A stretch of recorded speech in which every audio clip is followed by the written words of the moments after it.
it up. This is Channel 253. Beep, boop, boop.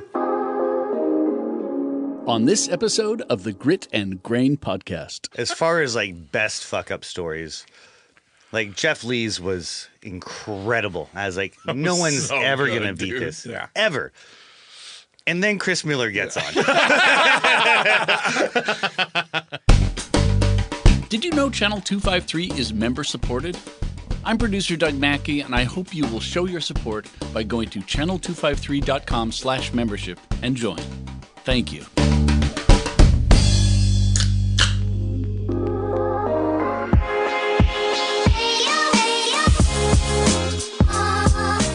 Welcome to the Grit and Grain podcast, where we explore and celebrate the craft beer industry, community, and history in Tacoma, Washington, and surrounding Pacific Northwest areas. Thank you so much for hanging out.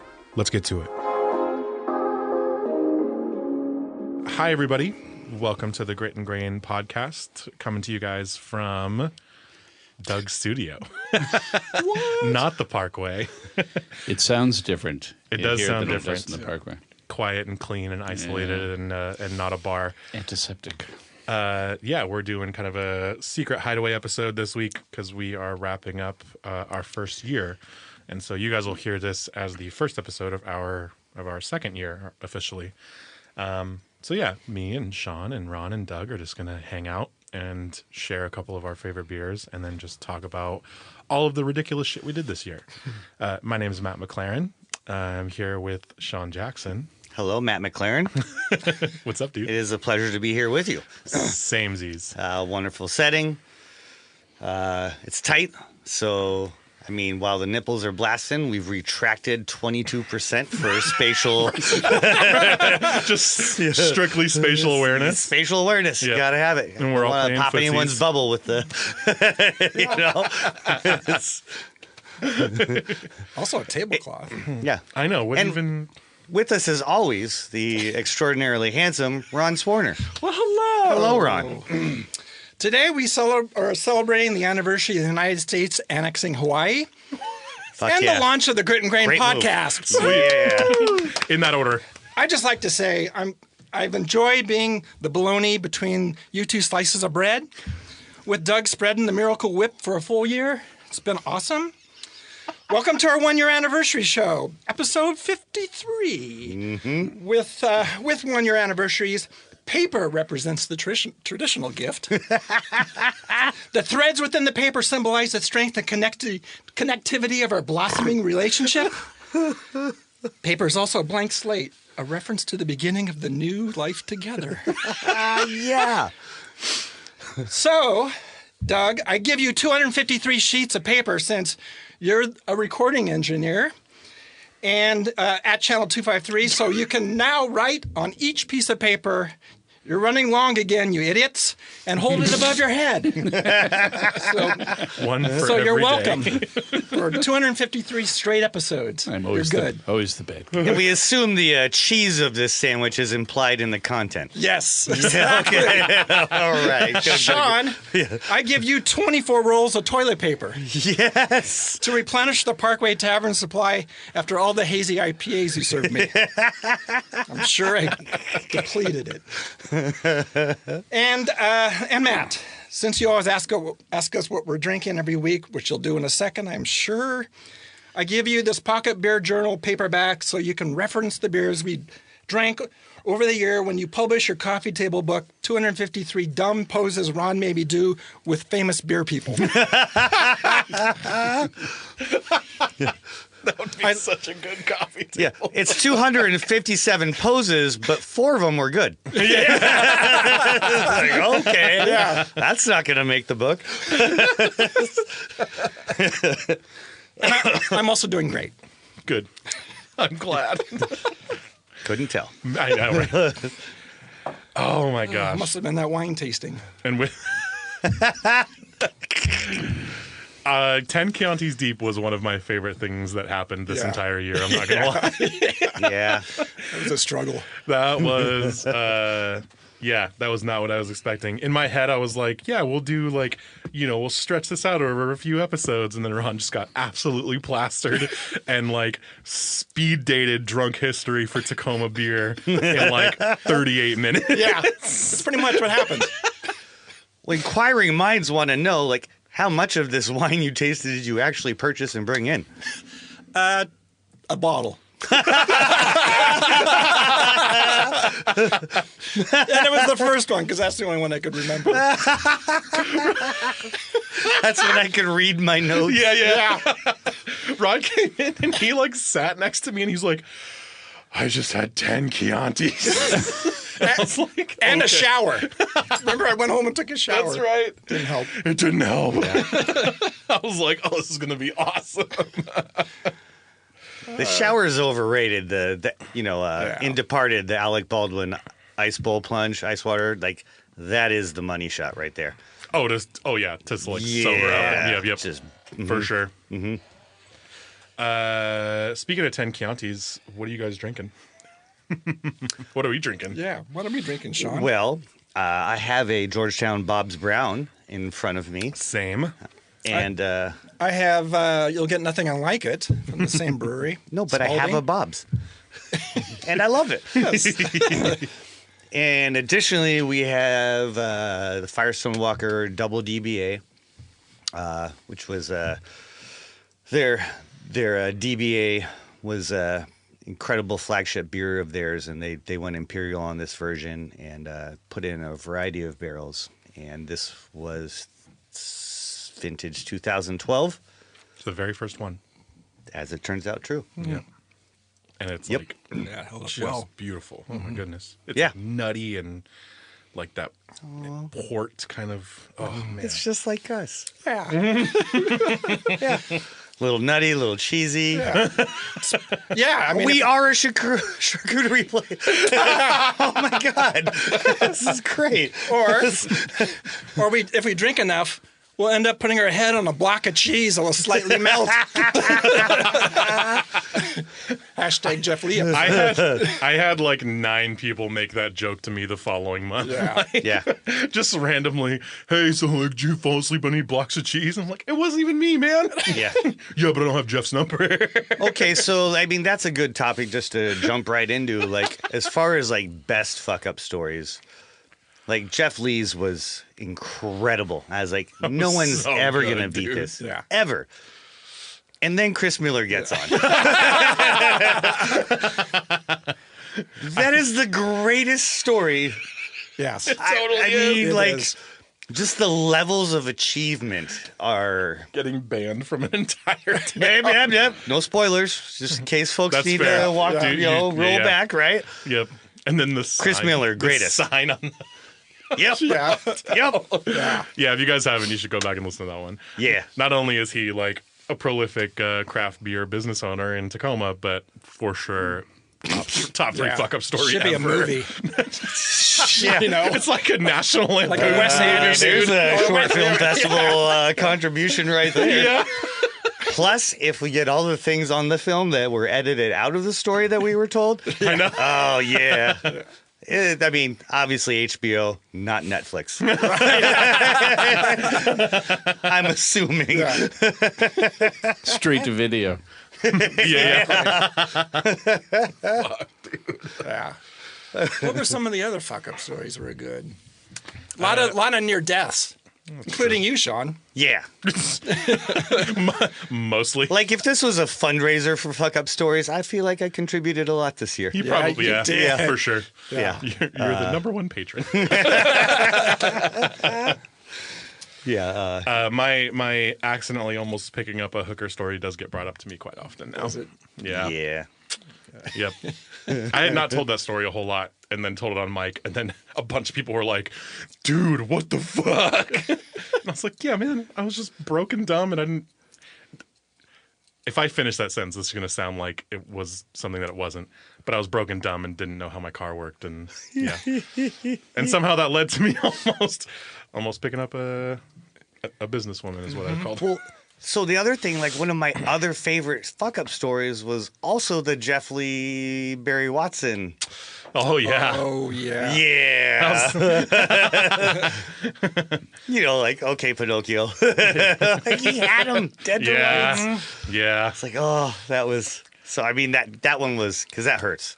It does. Oh. That's brutal. And that's like a lot of... I mean, we've had a few sales reps on this year. And there's like this side to this industry that, people don't see. It's not outward facing.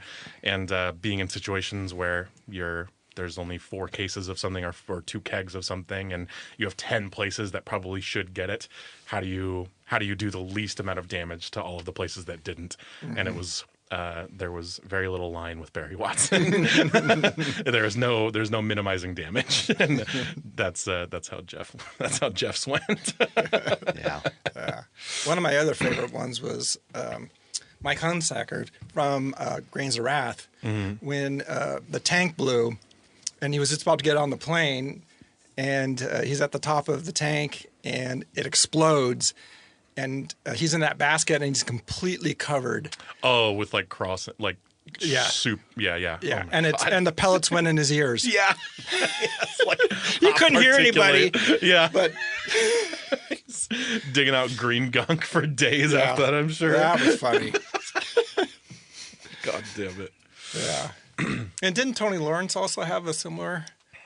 There was so many exploding fermenters and people taking beer showers this year. There was Steve Luke had a good hop eruption one. Oh no! Yeah, lots of valves freaking. Yeah. Russ's one. Russ Heaton on the sales side. That one. I think it was a Huskies game. And he hadn't put his order in, and he was trying to just punch shit in by code number. Oh, yeah. And I think we were going into 4th of July weekend. Yep.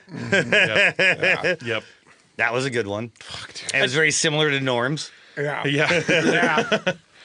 I just remember Tony's. Tony's was the bad yeast for the RPM, and they came out. They made it a Belgian pale. Oh, yeah. It's like, that's a fuck-up story that we capitalized on. Yeah. Good for you, Tony. Yeah.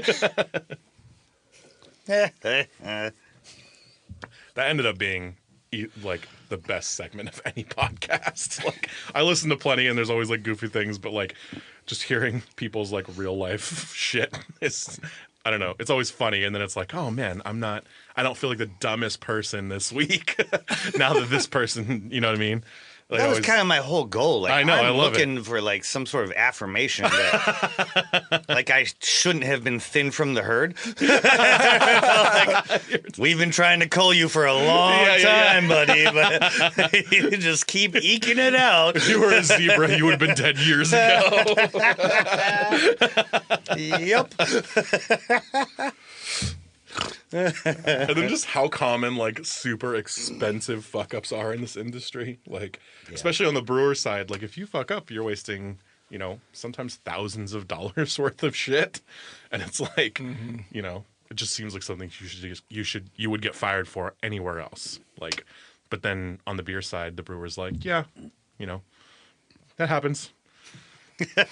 Or if you work at rainy days, you get a hug. Right. Yeah, the entire floor was covered. Mike said, and Mike's like, he just gave him a hug. Which I still think would be like the most painful response to me fucking up. It's when my boss called me at the end of my first week at Columbia, and he was like, I just want you to know you're doing a great job. And I was like, I know you're lying. Just tell me I'm fucking up and I'm making you look bad, and I'll figure it out. But like, this is weird now. Yeah. The hug, man. It's the pain of being accepted as a failure. Oh, Jesus, Doug. Oh, man. I need to go take a nap. That was depressing. But you're probably exactly right. Yeah, the bookend to the I love you, but I'm just really disappointed in you. Like, oh. Yeah.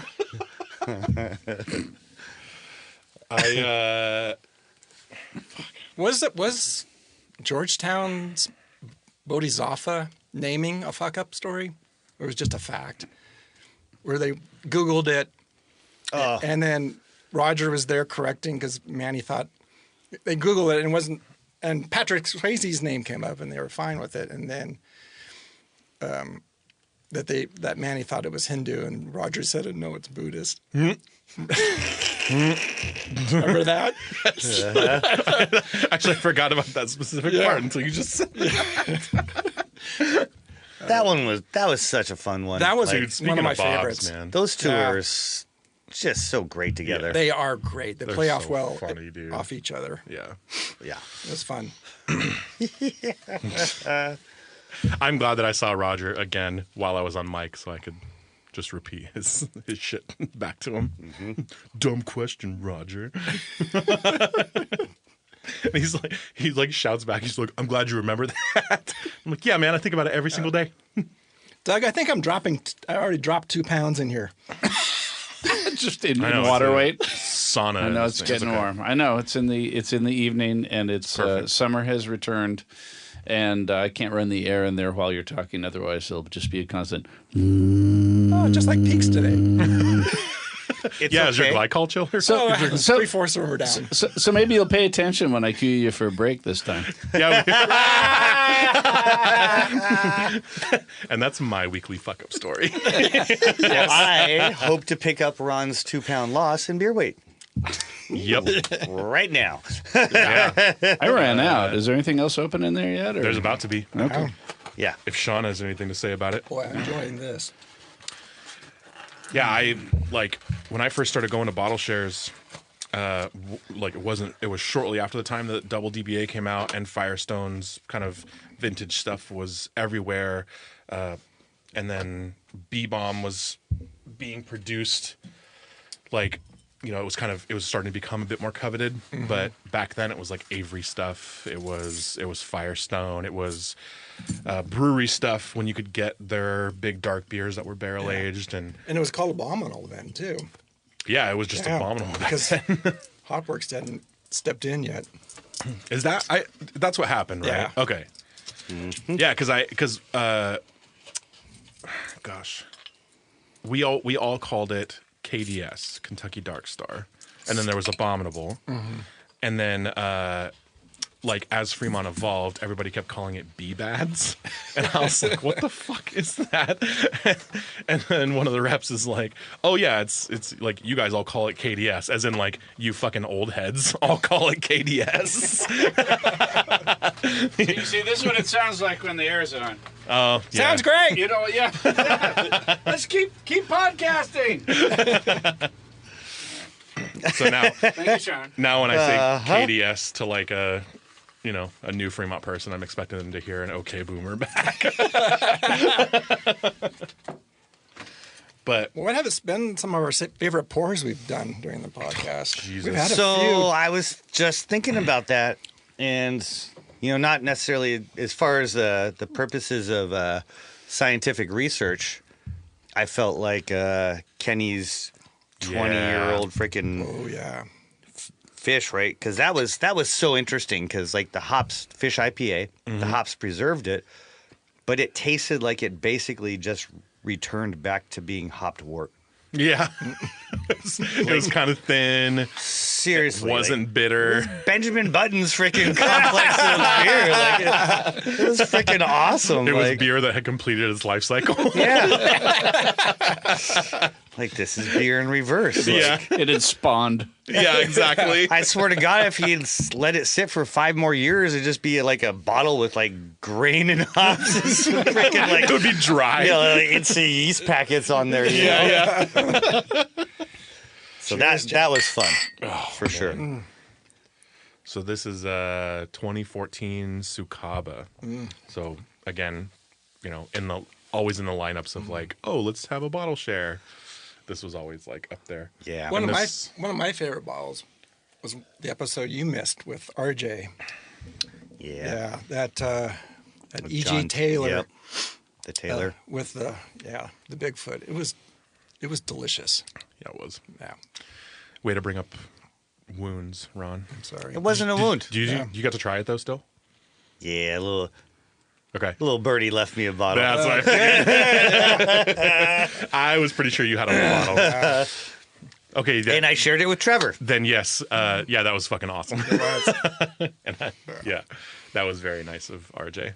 Mm-hmm. I agree, man. Kenny's pour of Leviathan, trying a 20-year-old Leviathan, was like unbelievable. Mm-hmm. Like, it was still chewy and still had so much character, and it didn't taste old in any kind of way. It wasn't even soy saucy, which is like, you know, it's like it weirdly speaks to maybe like the airtight brewing practices of like some of the old standards like Fish, where like I've had 4-year-old barley wines that were just fucking soy sauce. Yeah. Because people, you know what I mean? Like people just don't get, you know, autolysis, and some of those old guys who I say old guys, but some of the sort of standard brewers from 20 or 30 years ago understood all of that stuff, and like just like Will was saying, they minimized all of the negative shit, and so you have a 20-year-old barley wine that still tastes like composed and like clean, and you're like, God damn, man, it's a shame that these guys, it's a shame that Fish closed. Like, it's a shame that that's recent news. Yeah, but it was so awesome to try that fucking beer. And it's true, like, you know,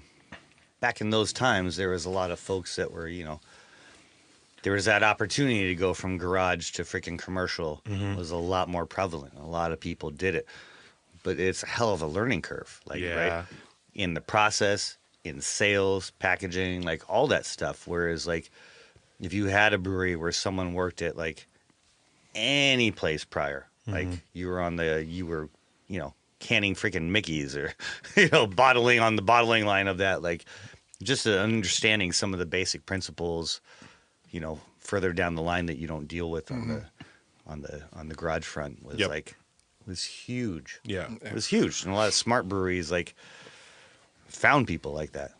Go grab someone from Rainier, and also probably a point too where there, you know, because places like Fish started out when there wasn't a ton of craft beer, you know, in like the ethos of, you know, like the public eye. 93. Yeah, so back then, if you wanted somebody to drink your beer over anything else, it probably still had to be good. And then there was probably a big stretch of time where it didn't totally matter, like the gold rush, the craft beer boom. If you were just a local craft brewery, people might just be into you anyway. But which is changing now, which we've talked about. But there was, I feel like maybe early on when Fish came around, if you weren't good, people probably wouldn't drink it because there's not enough to chew on, like being into craft beer as there is now. So people would choose something else. You know what I mean? Like, so you had to be good 30 years ago. I feel like up here was a little easier, like compared to Arizona, just because I feel like there was a lot more support for the market just outright, like being a craft beer producer. Whereas in desert land, it was like you were bringing Jesus to an island, like didn't speak English. You're like, no, I promise he'll save you. All you got to do is believe. Like, it's Sean's fine. Crusades comparison also comes up in a happy memory this year. But yeah, it was like you really had to take people and convert them, and I feel like there was a lot more open-mindedness up here, based on how many breweries, and people were just receptive to. And, you know, if there was a place closer, I feel like it was an easier hustle up here. You're probably right about that. You know? Yeah. Whereas now I think about it, and we talked about saturated markets, and I feel like, you know, like I feel like finding community support, like a way, like where there isn't necessarily anything is a lot easier. Whereas, like, you know, a lot of those breweries that started that, they're not here anymore. Yeah. You know, because they were so remote, and like maybe they were doing an incredible job, but a lot of those early Washington ones aren't here. Yeah. Right. Yeah. You just didn't have the populace to, you know, really dig in, and you know, the collection plate was a little thin. It was like, well, I don't know if there's brewery tithing, but we also started out with whenever it was our second episode when Shane came in and brought the Westie. Yeah. Oh my God. Right. Yeah. I hadn't, man. That was the first time I had it. Oh, really? Oh my gosh, that's Yeah. I didn't know that. Yeah, That's it was, so cool. it was so cool. Doug, I'm going to have to borrow one of your pieces of paper. I'm going to write you a sweet letter. Yeah. Man, Westy 12 is like, Yeah. I mean, such a like that was a white whale beer for so long because you still can't get it here, and I was able to trade a few things for it back when I worked at Bevmo because a random like a military surgeon who was stationed in Belgium moved back to Seattle, and then moved to the Northwest. I think he lived in Seattle, but he would come down to Bevmo occasionally, and we would just nerd out about stuff. And I would traded him for a couple of Westy 12s and like a St. Lambinus and a couple of things that I've always wanted to try, and he just happened to bring back with him. And he was like, "Yeah, I want like some Abyss and stuff, shit that I could just get anytime." Yeah. And I was like, "Oh, "This I have is one the in my best." pocket. Yeah, exactly. Fancy that. And then, so that was maybe my third or fourth time having Westy 12 because it's still just hard to get. And honestly, it's with folks like Monkless putting out really delicious Belgian stuff, it's like easy to forget how much you miss things like Westy 12. But yeah, that was awesome. I actually popped the bottle of Zenny for Shane's episode as well, which I had been sitting on for a while. Shout out to Ben over at Rainier Growlers for getting me that bottle. Oh, I thought you were going to say shout out to myself. No, no, specifically Ben at who's Rainier the Growlers. best bottle? Me. Ben and I gush about Lambic a lot, and it's my favorite fucking type of beer, and it's like I dig into the world of Lambic with the same intensity that I dig into the rest of craft beer. And him and I, and a lot of other people have that in common, certainly, but him and I gush about it quite a bit. And so when he brings stuff in like that, he'll usually text me first because none of us deserve Ben. No. No, that's a good Yeah, statement. and he's drinking at Ruse right now. They don't deserve to have him drinking. No, they should. That motherfucker. I don't know. I'm so glad that he was one of the episodes that we did this year because I don't know a single person who is like more dedicated to not only like building his own community for his business and like in what I would consider a really tough area for making the beers popular that he's made out in like the South Hill area. But yeah, just like doing everything he can to bring other craft beer businesses together on things and just promote everybody.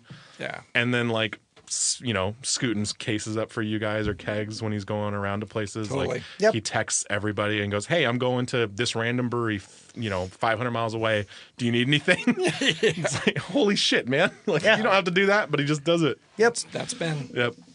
We don't, I'm so glad he was one of our episodes for the first year. Yeah. Gentlemen, we're approaching break time. Awesome. Because that was quick. am approaching the threshold of urine I can hold in my body. And I do mean fast. Double DBA. About to make a fuck up story in 2.5 minutes. Right on Doug's lovely beige carpet. Double dookie. Indistinguishable from a beer spill. It's fine. Doug, where do the drummers usually pee in here? Because Behind the kit. okay, perfect.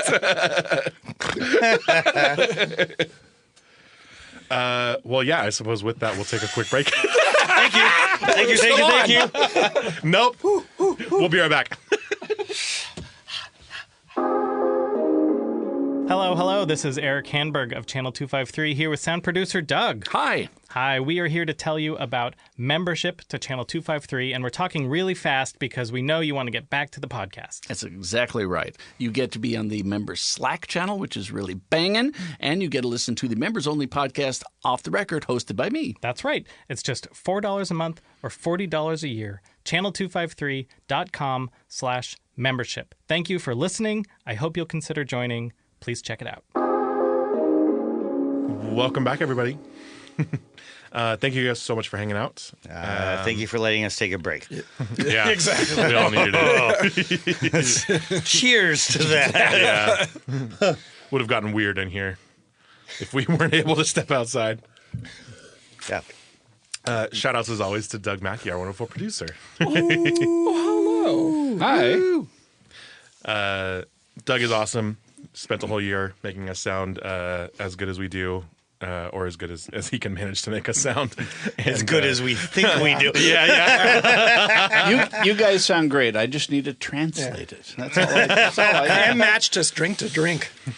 What? Matched us drink for That drink. is true. Yeah. Doug has been out drinking me for a whole year straight, and I feel pretty inadequate around him. That is a good topic. Perfectly Least happy to. consumption. Least consumption? Yeah. I mean, that's you. It's me. Yeah. Yeah, I drink less than all you guys. Yeah. I possibly drink the I'm most. trying to figure it out, man. Well, I don't know if it's a good thing or a bad thing. It's just, no, I it's was just- I think it's It's a supposed fun to be a fact. good only stating thing. a It fun is just fact. a fun Like, fact. hey. Well, you had your Also, you had your jaw removed or something at some point, and that kept you from I drinking. did have dental surgery. Yeah. It's true. I've also been through a bunch of random close together losses in my family, which is a total bummer.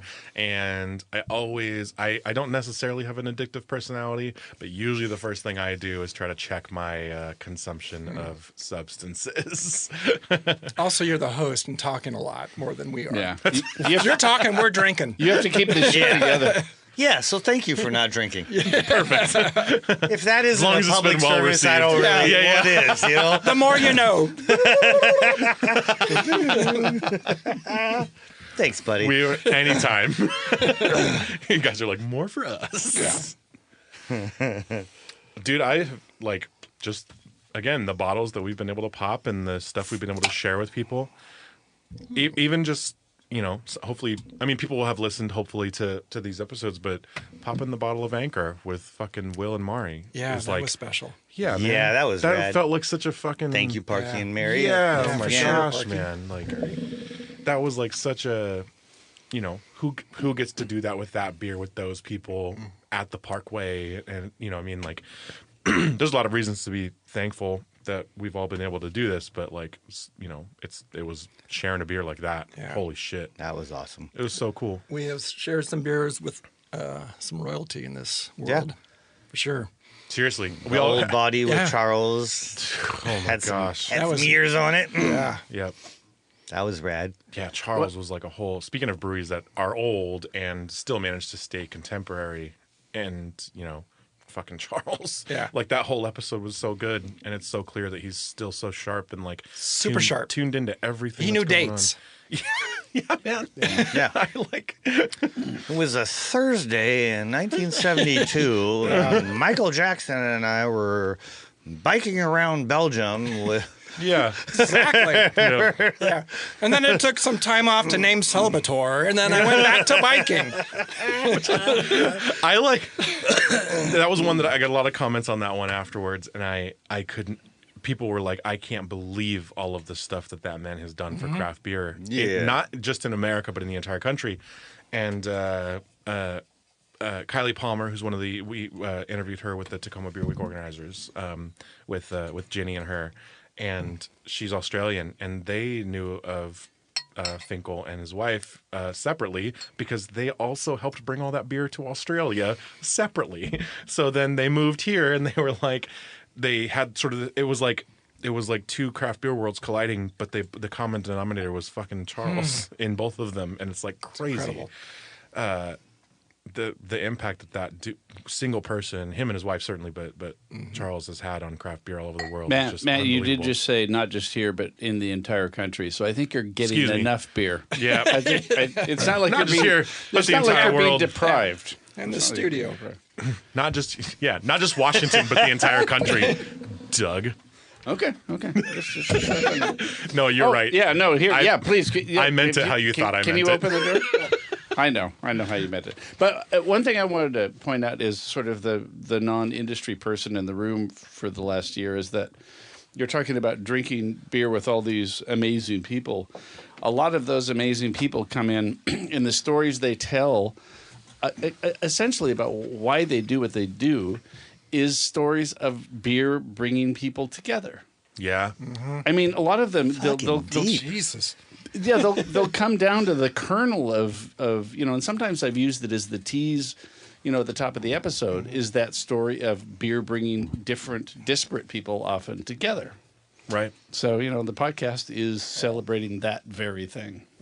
That is true. And broadcasting it out to not only the country, but America. Thanks, Doug. God fucking damn it. To include the Virgin Islands and Hawaii. And a fantastic Which was the anniversary of our annexation today. unwritten tradition of this podcast. And that is definitely subtly sorry, roasting Hawaii, but boy, good job us. Because that place is fucking rad. We were talking about. I have a question for you, Doug. But we were talking about Donna's podcast because Donna and Tacoma Boys, it's probably the single podcast that I've gotten the most positive feedback on. And I think it's just because a lot of people, especially around here, just shop at Tacoma Boys and they just know that it's always had a ton of beer. But nobody really understands, why they are, why do they say 5,000 beers on the sign outside? And Donna really was, like Chris said it in his episode, Donna was the first person, of all of us to be a professional beer buyer. And it's a job that, it's a job that all of us try and do now, but she invented that shit. And so when you buy a beer at Tacoma Boys, you're buying it from somebody who taught all of us how to do that. And when she was like, I don't need you mansplaining beer to be mad. I was like, God fucking damn it. Just take the compliment. But it started a lovely tradition. Yeah. Yeah. Yeah. She talked a lot about those alley shares. Yeah. Dude, I and know how important they were. And we need to figure that out. also, it was a lot of the shit talking episode. The most shit talking, maybe, of all episodes. That might be true. Yeah. Yeah. Anybody who knows Donna knows that she's not, that's par for the course. Totally.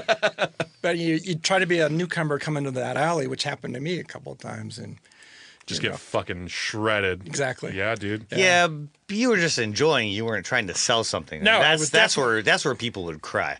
I know. When she told the story. I brought this by the freaking.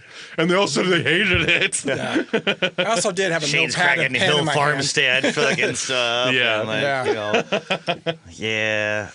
But again, it is true. If you really look at it, objectively, I hit on that story where we did a blind tasting back when old John and Mick Wilcox had started the Tacoma Brewers Tribune. Right. And Chris Miller was there, and 99 Bottles kids were there, and people were there, and we blind tasted pale ales, and the Widmer Drifter won. That's man against Sierra Nevada Pale. That's and rough, it was dude. hands down. It was a great beer. Yeah. It was a great beer. Yeah. Sure. That stuff's fun. Yeah. Backtracking to fuck up stories. I was thinking about Peed on Doug's fence. Sorry. Yeah. Sorry.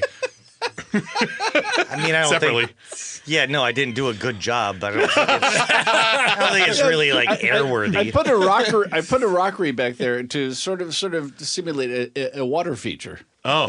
Yeah. I thought that was a backsplash. Well, it's the same thing. Well, no, you weren't there with me, so for me, it was. It was backsplashing all over me. He might just have lost it just for a moment. It Yeah. just been a whoop. Whoa. Sukaba does that.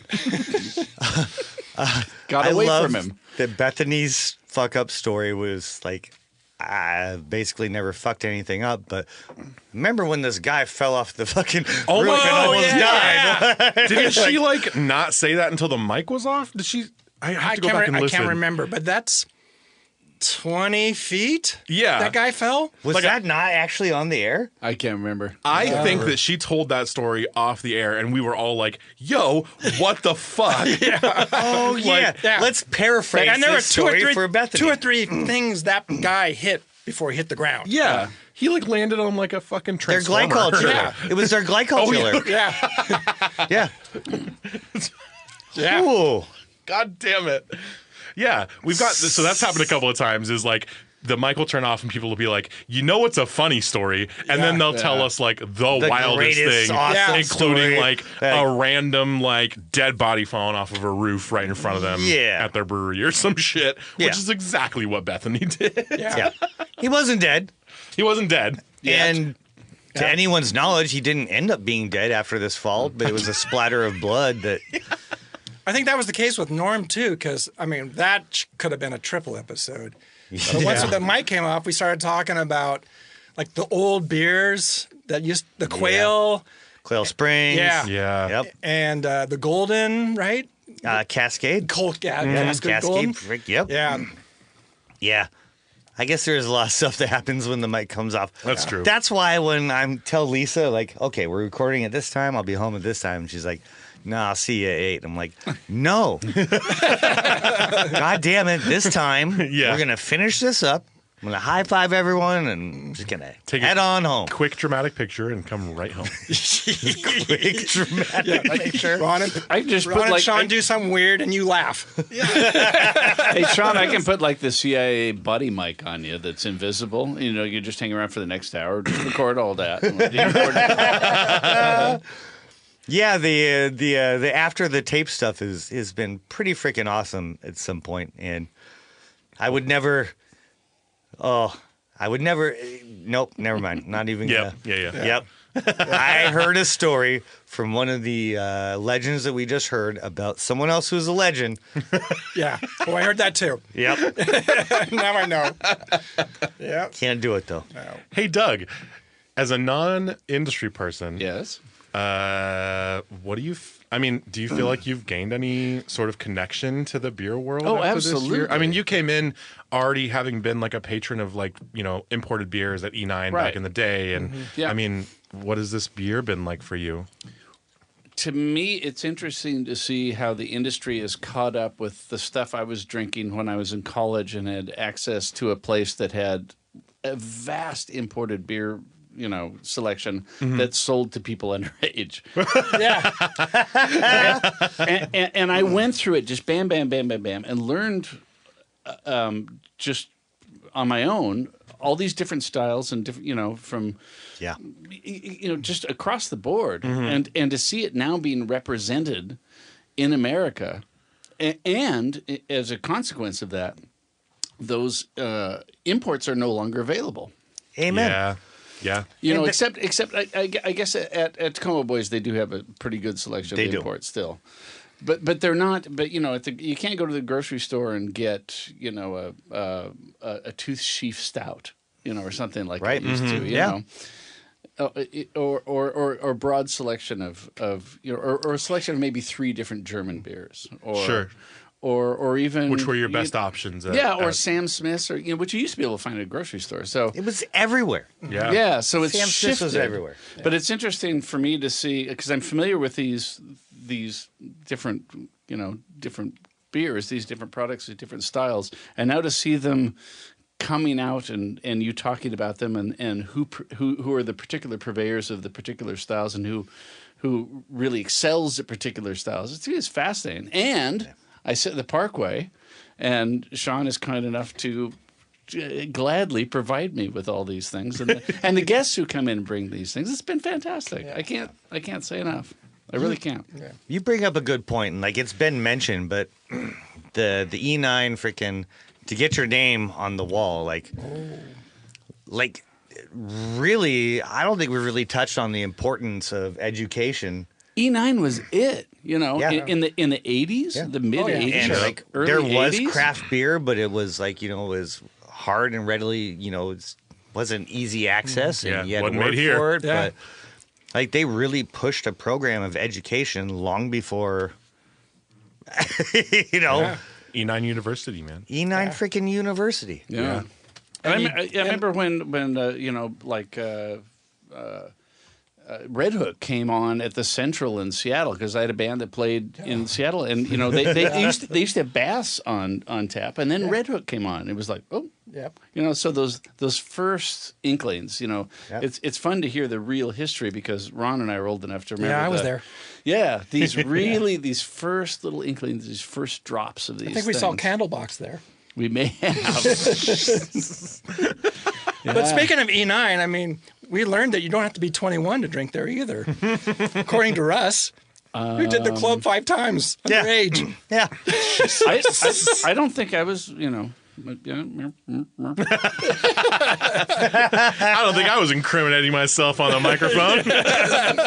I know the Java Jack. Statute of limitations. Yeah, you're way 7 past. years, You're we're good. You're good. That Russ episode was a good one, though. I went to, Yeah, Pepperdine. so yeah, pretty law savvy. The amount of DeVry. Tacoma history that Russ talked about from the 90s and the early 2000s, as he went from job to job as bartender. That was fascinating.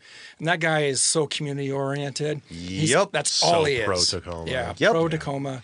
Love that guy. Yeah. I It don't was know a how fun he ever episode. sleeps. It seems like there's always something going in the brain, Yeah. but yeah, it's impressive, and still does the parent thing, and Yeah. it's And involved It's into rad, the man. whiskey, and he's yep. he's a treasure. What a beast. My favorite things, like, there's a lot of things as far as talking to people in the industry, but Ricky and Colin, Dude, those 2 episodes Yeah. so good. were fucking fantastic. Yep. Like, really diving into, like, Raw ingredients. right. And Yeah. some of that stuff, like, a lot of that stuff, like, maybe we know, but I thought it was great. There was a lot of stuff on the Colin episode. I was like, I had no fucking idea. Oh, Yeah, same. no, I was flipping Same. the page on the glossary, just trying to keep up with him. Yeah. I've spent years studying this shit, and they were still bringing up stuff where I was like, "Oh fuck, have Yeah. I seen that? Have I heard about this?" Yeah, the sensory part of Ricky, like, So like, good. Both of those were incredible as far as educational value, which I think really, like, PBS's us kind of to the next level. Like, Yeah, yes, Totally. you're Totally. going to sit through a lot of ham and Silliness. cheese and bread. Ham and cheese. But every now and then, there's going to be a nugget of wisdom in there.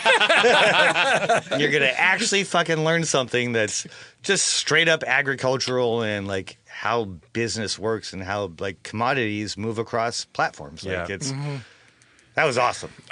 I guess it's topical enough. Yeah, it's time to- It will have been a few weeks, I suppose, but with Skagit Valley now closing, a lot of the challenges that Colin brought up on his episode. Yeah. That was Is this news to you right now? No, of course I knew this. Okay, great. okay.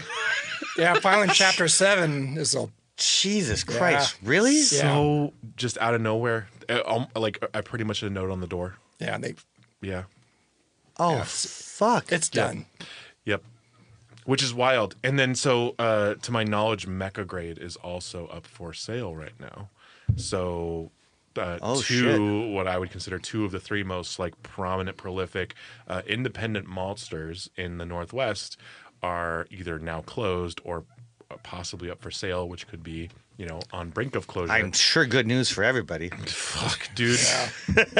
I work with so many breweries, I'm fortunate to work with a lot of breweries who really prioritize local ingredients. And so for somebody like Skagit to just kind of up and close, and it's Colin talked about a lot of the challenges that independent maltsters were facing, especially in terms of like the David versus Goliath sort of dynamic of that side of the industry, which is again not an outwardly facing thing. The public just sees the beer in the beer in the glass. They don't see everything else. And so when you have gigantic international malt companies that can keep their prices the same through enormous inflation and kind of just sort of skate across like profit losses for a little while, and you kind of put a chokehold on small independent producers like Skagit, and that's kind of what they succumbed to, is that a lot of their customers became more price conscious while they had to increase prices due to things like inflation of costs of like raw materials for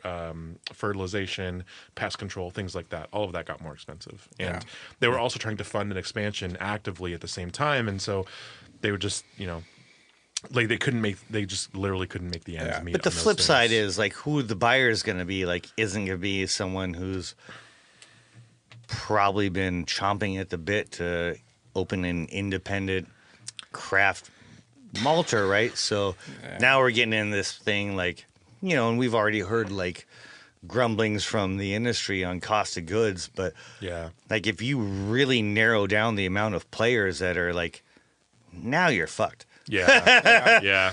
And Like, if you have 4 people that you can possibly deal with and they all agree that, and I don't think there's anything government-wise that's going to jump in, because I don't think our government cares they don't about give a shit at this alcohol level. production, right? No, not at this level. I'm like, yeah.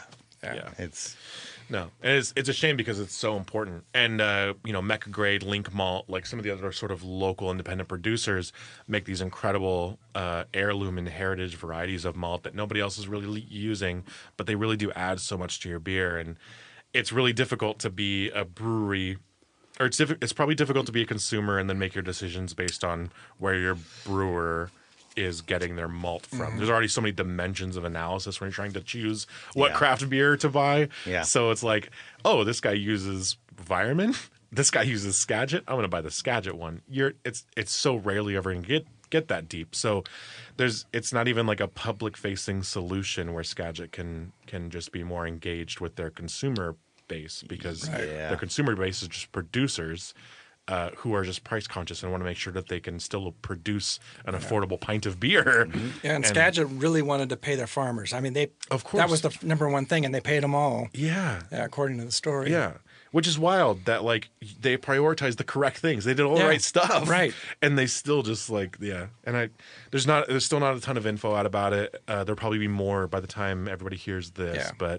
But yeah, just, like, Colin's episode was so fucking good. And he did talk about some of these challenges. And it's a shame that now going back, kind of talking about how great that episode was, some of those challenges sort of reared their head as a market reality for their business. Yeah. Which fucking sucks. True fucking life. Not only for him, but also for everybody else who depended on like small, high quality independent malt. So I think that will be a big dynamic shift actually for the market in the coming year or so. Yeah. And I'm curious to see how folks like Mega Grade and Link kind of adapt. And hopefully they are able to still produce. And people are pivoting right now. Yeah, because what do you do? Yeah, like I was buying Skagit's, Bavarian pills or whatever, and like, what do you do now? Yeah, that was the fucking like foundation of my beer's flavor. Like there are breweries in Tacoma who do that. Who specifically base their beer on Skagit Valley stuff, and it's like it's the actual foundation of the beer's flavor. Yeah. And it's like, what do you do now? Yep. So, just like Will was talking about, like how important all those things were. Yep. You take all this time to, select appropriately to make the appropriate product, and you're trying to choose better. Mm-hmm. But then, like also like you think of all those breweries that were doing that and supporting that, and now they're trying to. Like, what does that do to prices on, like, whoever's buying the... That's what I'm saying. Like, it's going to be an interesting next year's wrap-up. Yeah. If we stay, like, tap on this subject at all, man. I know. Maybe we shouldn't switch. I'm sure it's going to be... it's sure going to be much more positive. I fucking hope so. Totally. Gentlemen, the time has come for... No. We got to talk about some more shit, Doug. I love you. All right.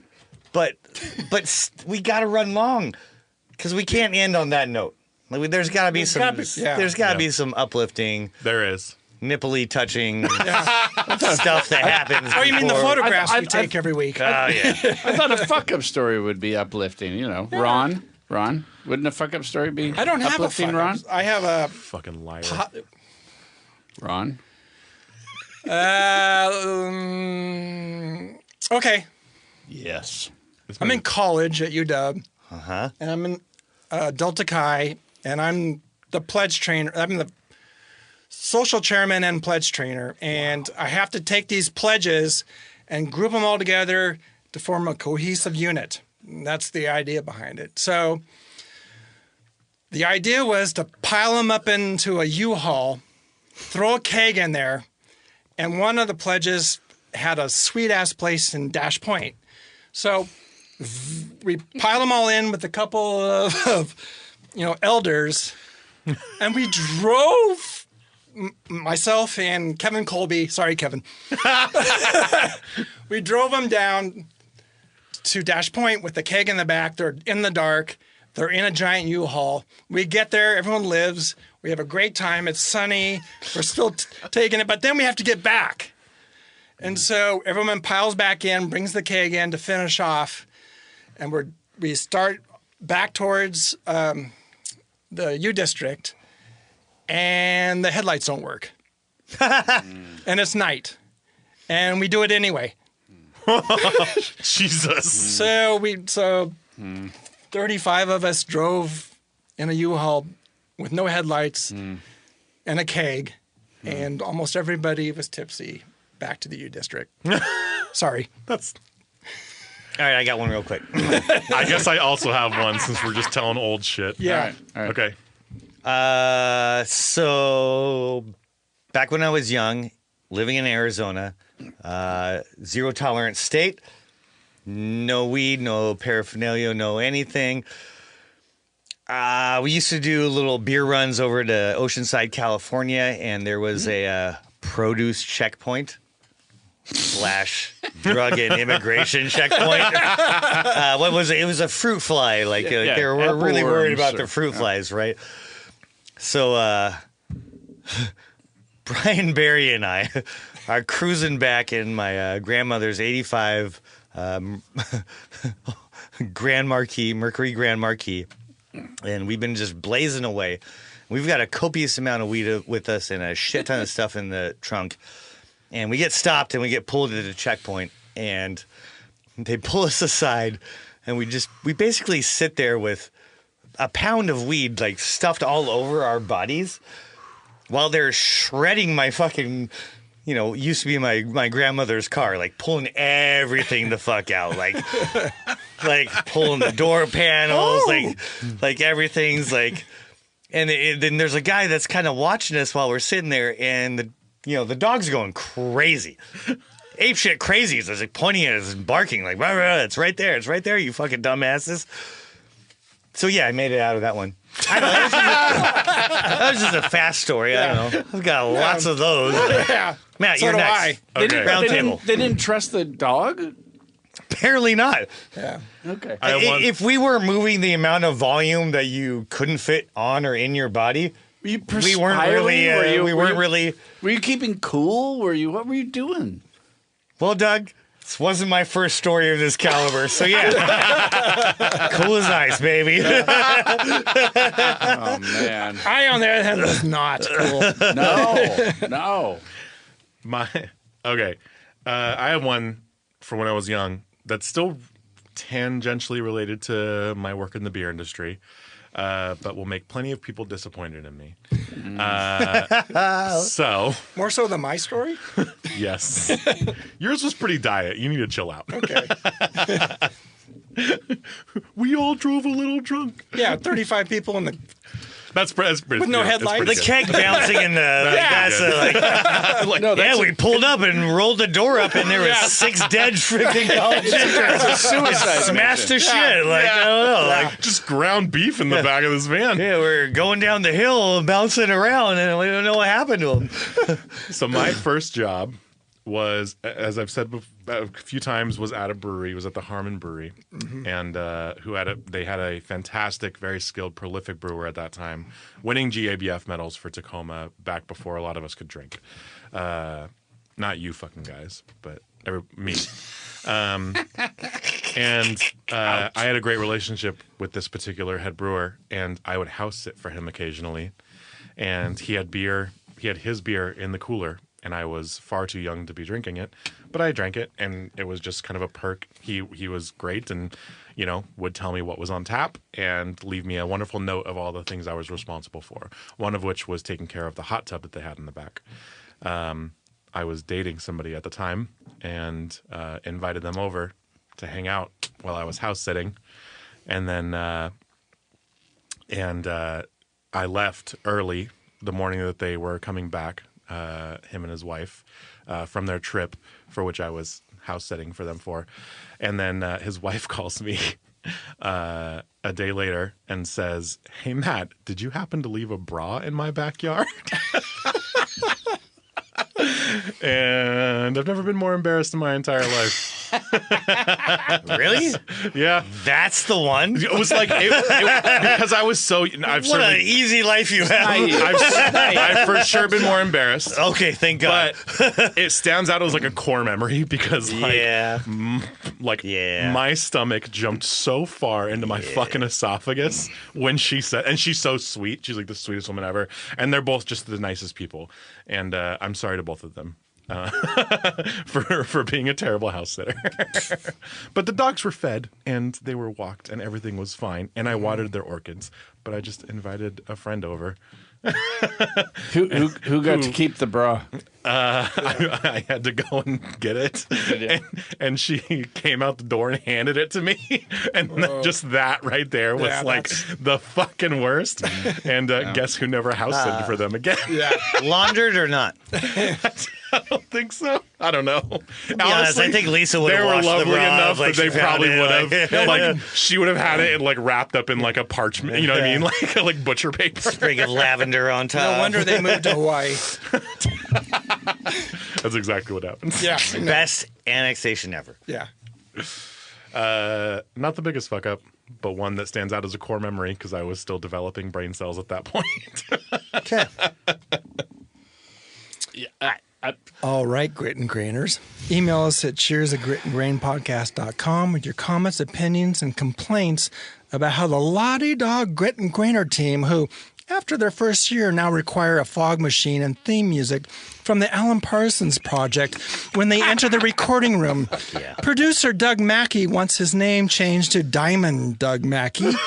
And they all demand someone to pour their beers at Pour Your Own Beer bars. We read and drink everything we receive, and we try to respond as quickly as we can. Ouch. If not online, then on air. You can subscribe to Grit and Grain on Amazon, Apple Music, Spotify, Google Play, iHeartRadio, and Stitcher. Also, please leave us a review. Also, check us out at Channel 253 and gritandgrainpodcast.com. Be sure to follow us on Facebook, Instagram, and Twitter for episode notes, beer news, and what we did to prepare for this one-year episode anniversary. Such as Matt started his day with a Bananas Foster's baked French toast, finished his last paragraph of Frontier Alcohol Culture, beer in the mining towns of Alaska Yukon Territory, handwritten, of course, in Fukushima font. He also bought 42 different smoothie sours for Orcus Distributing to sell, and nibbled on his cheesy hot Wagyu sandwich featuring bread brushed with white truffle butter.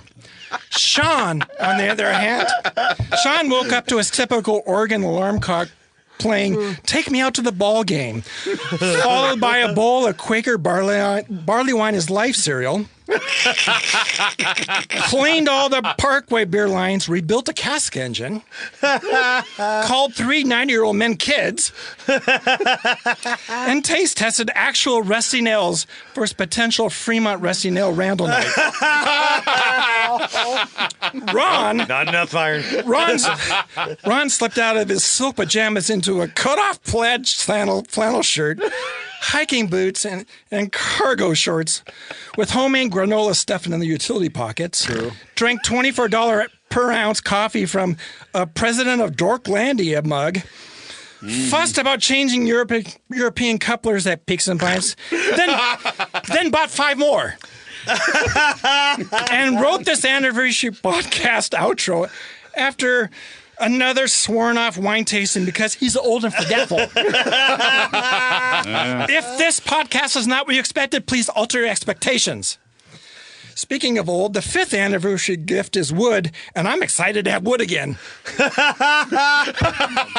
No such If thing. I could give mine to you. I'll take it. He will. No such thing as a bad time to visit Tacoma, really. No such thing as too much barley wine, Doug. Woo! Tune in next Friday for more sweet chatter. Cheers. Cheers.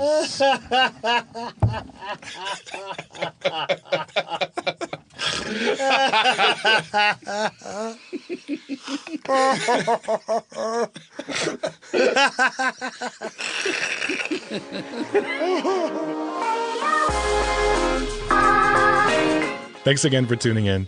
Don't forget to follow us at Grit and Grain Podcast wherever you get your social media and catch new episodes every Friday. Cheers.